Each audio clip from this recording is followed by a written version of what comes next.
card box.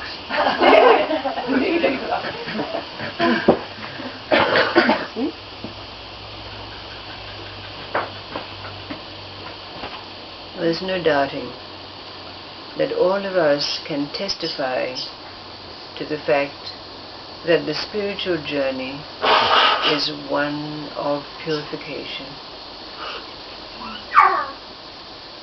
Tearing off, peeling off that which lies between the moment when we're awakened and the moment of enlightenment, when all is one.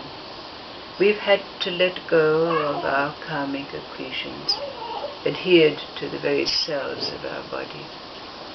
And we've also had to let go the conditioning of our mind.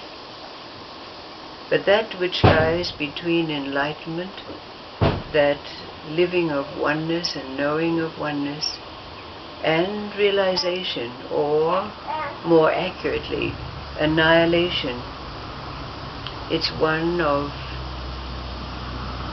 letting go, destructuring the very infrastructure of mind itself.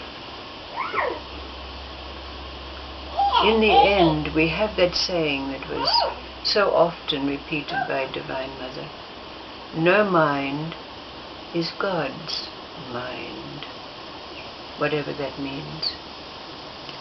The other day, a very important story was told. So if you've heard it before, listen well. It has great meaning for us. It's the sword that's been used over all of these years.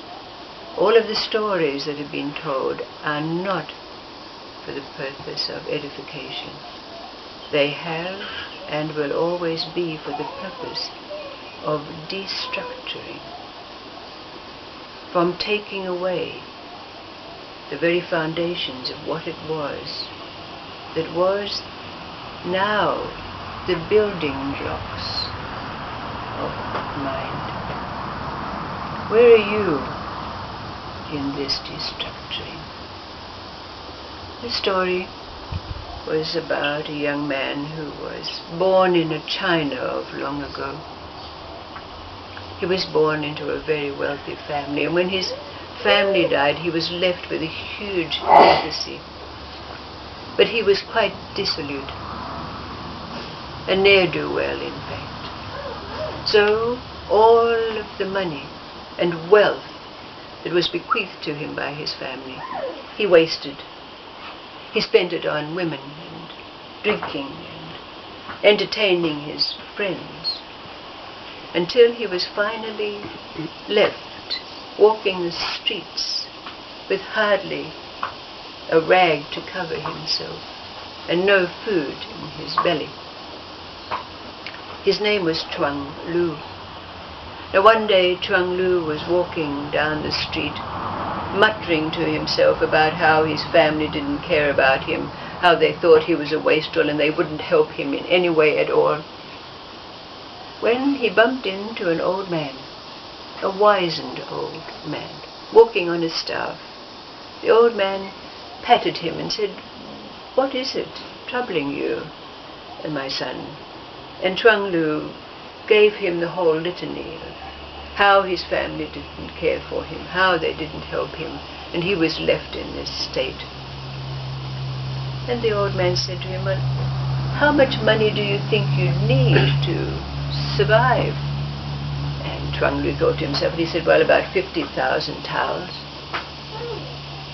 He said, "That's not enough. More." So Chuang-Lou said, 100,000? "No," said the old man. Chuang-Lou said, "Well, 500,000? "Ah, 1,000,000, said the old man. So he took out a string of coins from his sleeve and he gave them to Chuang-Lou and he said, "Meet me at the Persian bazaar tomorrow at noon. And in the meantime, of course, Chuang-Lou went off and had himself a good meal and bought himself a warm cloak because it was winter time. When he met the old man in the bazaar, the old man gave him 1,000,000 taels, strings of coins. Chuang-Lou went off and immediately returned to the kind of life that he'd led before, wasting his money on women and wine and entertaining his friends and what have you. So after a year, of course, all the money had gone again, and he was again walking the streets destitute. But again, he bumped into the old man. The old man said, "I didn't expect to see you in this state once again. How much money do you need this time?" Chuang-Lou was embarrassed. He didn't dare look at the old man. But the old man said, "Oh, meet me in the Persian bazaar this afternoon." This time the old man gave him 3,000,000 taels. But the same thing happened. He wasted it all. In 2 years it was gone. There he was, wearing rags again, barefoot, walking down the road, hungry. No friends, all having left him when he had no more money to spend on them. So again he bumped into the old, wizened man.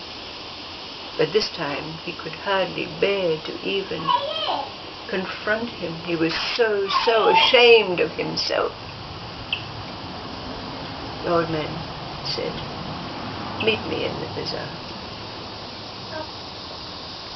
This time he gave Chuang-Lou 5,000,000 taels. But this time Chuang-Lou made an oath. He said, "Never again will I do those things that I've done before. I resolve that I'm going to spend this money well, on alms, helping people, using it for good." And he said to the old man, an oath. He said, "I promise that I will do only good with this money, and then I will serve you in whatever way you ask me to." Said the old man, "This is what I've been waiting for." So the old man said to Chuang-Lou, "Meet me at the jade garden of the Lao Tzu temple up the mountain of Chongshan on the 15th day of the 7th month." Chuang-Lou got busy. He helped people, he built hospitals, he helped the widows, he helped his family, even though they'd ignored him and called him a waster. He did only good works with all the money that had been given to him, not wasting it in any way on fancy garments and adornments for himself. And on the 15th day of the 7th month, he made his way up to the jade gardens of the Lao Tzu temple. And there he met the old man. The old man took his hand and led him up the mountain. They walked for about an hour until they came to a place that looked so austere and otherworldly. Chuang-Lou was surprised. How could this just appear on a mountainside? But when they walked into this great building, there Chuang-Lou saw a great tureen, an alchemist's pot, cooking pot, with a great fire under it. And as he blinked his eyes, instead of seeing the wizened old man, there was a stately Taoist wizard, yellow conical hat towering on his head, a purple robe around his shoulders. Taoist wizard set Chuang-Lou down, facing towards the east, and then he took 3 pellets and a tumbler of wine and gave them to him and said, "Listen carefully. You must not speak. You must not utter a word or move. Everything that occurs is not real." And with that, the reality for Chuang-Lou seemed to change, and he found himself in what appeared to be a vast desert. And then he saw a cloud of dust coming towards him, and it was this fierce general with a great army of soldiers who menaced him, put their swords against his throat, said, "We can kill you, and we will. Who are you, and what are you doing here?" But Chuang-Lou said not a word. He remained silent, even though they pressed their swords against him. So the general and took his army away. But after a while, they returned, and this time they had with them Chuang-Lou's wife. And they proceeded to torture her in front of Chuang-Lu's eyes. They tore her tongue. They gouged her with lashes, and she screamed, "Why, I was a good wife to you for 10 years. Why aren't you taking care of me? Why can't you save me?" Chuang-Lou sat silent, doing nothing. They dismembered her limb from limb, and still he remained mum. The general disappeared. His final words were, "You are a master of black magic. You have to die." Chuang-Lou did. His head was severed from his body. And after his death, the angels of hell came to take his soul to the king of hell. And when he came before the king of hell, he was doomed to go to the depths of hell. And he did. But after traveling through all the gory dimensions of the hell realm, and the suffering, and the blood, and the gore, he came before the king of hell again, who said, "You don't deserve to be born as a man. You will be born as a woman." And so Chuang-Lou was reborn as a girl. But from her birth, she suffered all kinds of childhood maladies. And when she grew up and came to marriageable age, she was quite beautiful. But her parents would not marry her because she never spoke a word. She was mum, appeared to be mute, until a handsome man came along and he said, "Oh, I don't want a wife who's going to nag me, as long as she's a good wife." So he married Chuang-Lou now, her name Kuei. So Kuei was married and they lived happily. And after a year, Kuei gave birth to a child, a boy, a beautiful boy, intelligent, loving. and she used to dandle him on her knee. And then one day her husband came back, having lost a battle, and he was angry. He said to Kuei, "Wife, all other wives can speak and look at you, but those things which are beset on the parents are also beset on the children." So he picked up his son by the feet and he smacked his head against a wall until it cracked. Blood poured forth from his skull. In that moment, the heart of Kuei was so anguished, so pained, that she uttered a cry.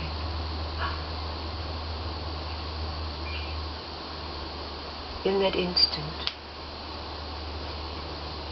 she was Chuang-Lou, sitting facing east in the wizard's house. The wizard towered over Chuang-Lou and said, "You were able to rid your mind of fear and hate and desire and lust. All that remained was love. If you had not uttered that cry, you would have passed through the veil and attained a state of immortality. But now it is too late, and you must return to the world of men." Chuang-Lou went back into the world, and he lived the rest of his life in aimless wandering.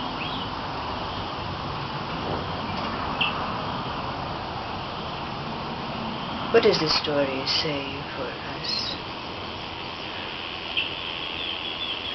When the mind is dismantled to the degree that it can no longer function in the way that it did before, and there but be one thread left,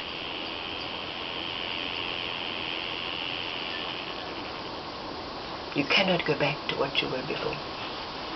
You cannot go back to restructuring the mind. You become like an aimless wanderer, like a Chuang-Lou, for the rest of your life, wandering around aimlessly, purposelessly. Annihilation means annihilation. Sure, you can hold on to that one thread, but you do not have the faculties, the abilities, structure of mind to make anything worthwhile. Once that destructuring has taken place. Heed this story well. Look to what your thread is.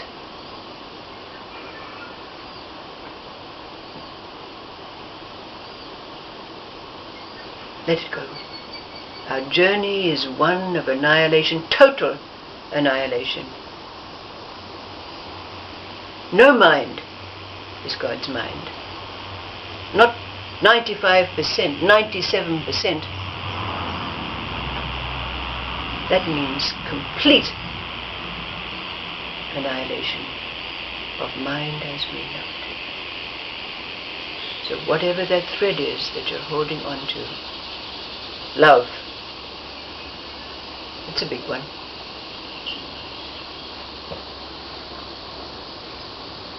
So we look at attachment, and we let go of our attachments. What's left? Still something there, isn't there? Heed the story well. Let's move on. Over these days, every meeting that has been had has been about attachment.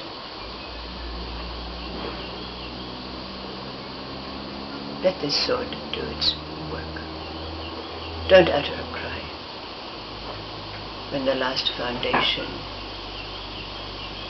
is taken away from you, the last vestige of hope that there's going to be something for you to stand on till you're done.